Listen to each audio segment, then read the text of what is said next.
Hey community, welcome to Behind the Message. My name is Sherry Banke and I'm the Adult Ministry Director at our Naperville Yellow Box location. And I'm joined today by co-founding pastor John Ferguson. Thanks for joining us today. Great to be with you, thanks. Sure, we're in our final week of Jesus Is, but we've had 4 weeks of Jesus Is, where Jesus is alive, Jesus is gentle, Jesus is humble. Today, Jesus is King. So of the 4 messages, which one has challenged you the most or have you learned from? Wow, that's a great question. I think I'd probably say Jesus is humble, because I don't know that we've ever really given an entire talk to that theme or that focus. And I think if somebody would ask me, is Jesus humble? For sure, you would always say yes. But I think the way we unpack that and the challenge that is for us to truly recognize humility as a quality that we want to embody, I think that I felt challenged by that in a different way. Yeah, definitely. How about you? What would you say? Which one? It was definitely, that one was challenging as far as thinking about my position and power and privilege.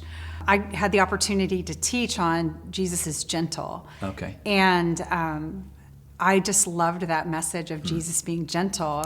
As you were saying, we don't teach on him being humble, and I think gentle is another one of those that we don't often teach on.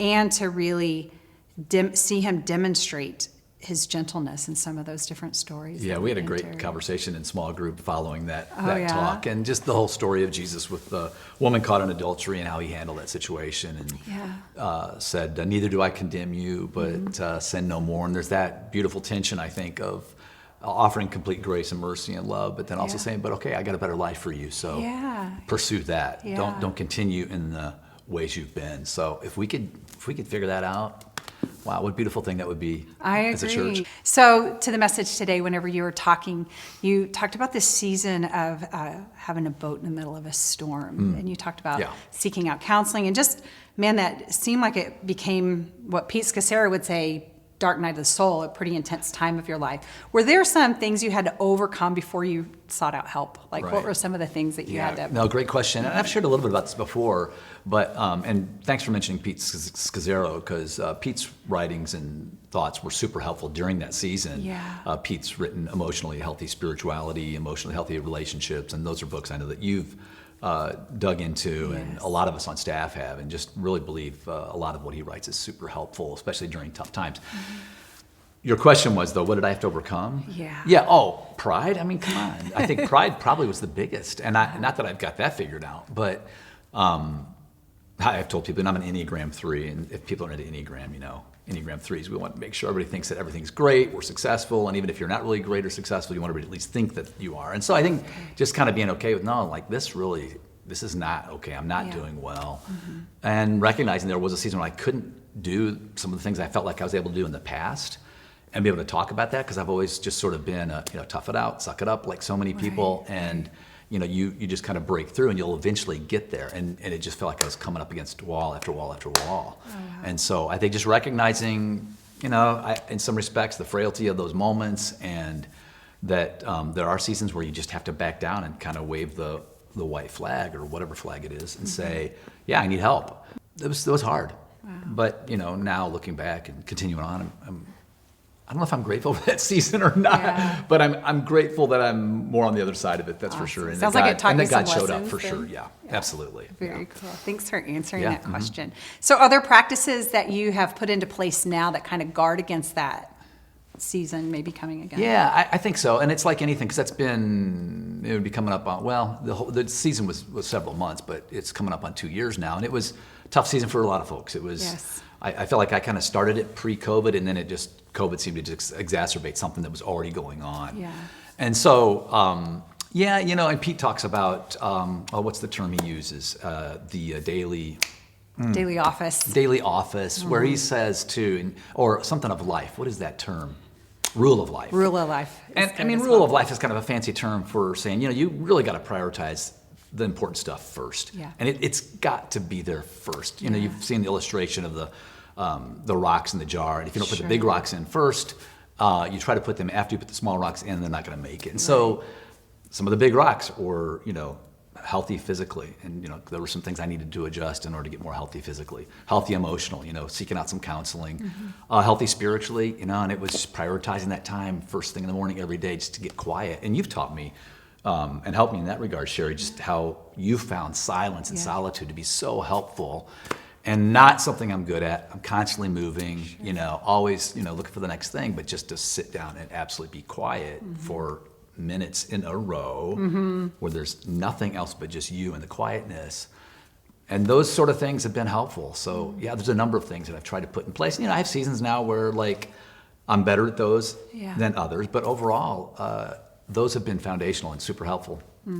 I would agree that practice of silence, it just really has formed that trust in Jesus, can you let go of everything that you have to do and just be. Right. And that's a level of trust that requires practice, I think. Sure, yeah. So what's that look like for you now? I mean, as you continue to develop in that? Yeah, I definitely still have the practice of silence. I've added probably some more mindfulness to that as I've developed it, but I have practiced silence for several years and continue to do so and continue to study it as well, because I have found that it just strengthens my trust and presence, practicing the presence of God, for sure, practicing being present. Yeah. And whenever I think about the kind of 4 things we talked about in this series, Jesus being alive, gentle and humble and king, it helps me just enter into that, really meditate on him being alive and being gentle and being humble. That's and being good stuff, king. for sure. Yeah, so it just reinforces that from a holistic, like you said, embodying it. It really kind of is like that first step into kind of entering into that. So something you mentioned also in the message that I wondered about with you was you talked about awe and wonder, like having trust in Jesus through this awe and wonder. What does awe and wonder look like when you think about God? Well, it's interesting because I think they're kind of related, the awe and wonder and the silence and being quiet, because I think it's hard to experience awe and wonder without being quiet and silence and experiencing silence and observing whatever it is that might lead you to experience awe and wonder. And I think most common would just be being outside in nature and recognizing the beauty of God's creation and seeing some of those, whether it be something small or something big. But awe and wonder does not come easy for me, for sure. I think in worship, when we're singing songs, sometimes the lyrics will help me get there to a place of where I feel like I'm really experiencing awe and wonder. I think just focusing on the characteristics and qualities of God and being grateful for how he's taken care of me and blessed me in so many ways creates a sense of awe and wonder. But I don't know that I'm super good at the awe and wonder thing. But worship probably gets me there faster than anything else. Yeah, that's true. And especially, there's something about corporate worship, I think, that does that maybe we missed, especially during the pandemic, and coming back together and being in a room full of people, even if it's a small room, but if there's just a gathering and everybody's sort of lifting up their voices and just feeling that presence of God where, you're just awestruck by how he's taking care of you and put you in this community of people that hopefully can get you through whatever you're going through. Yeah. So we ended with allegiance to Jesus. And I like that language that we're using because Jesus is king. So when you think about your allegiance to Jesus, what does that look like practically for you? Good question. And for me, I felt like that phrase sort of, not being about my kingdom over me, but Jesus' kingdom, not my kingdom under me, my kingdom, let me get that right, my kingdom under me, but Jesus' kingdom over me, and the difference in that is significant, and my allegiance is, can be for so many different things that aren't about God and his kingdom. I think there's a real temptation to think that having an allegiance for something else or someone else or another group of people or whatever it might be is somehow going to be the path to ultimate freedom or ultimate hope or ultimate impact. And at the end of the day, all that stuff is, at the very best, secondary. Right. And so I think we're really trying to call people to this idea that, God sent Jesus. He came to establish a kingdom and a kingdom community under him. And he demands our full allegiance, and he wants that. But he comes to us with grace and compassion and mercy and humility and gentleness.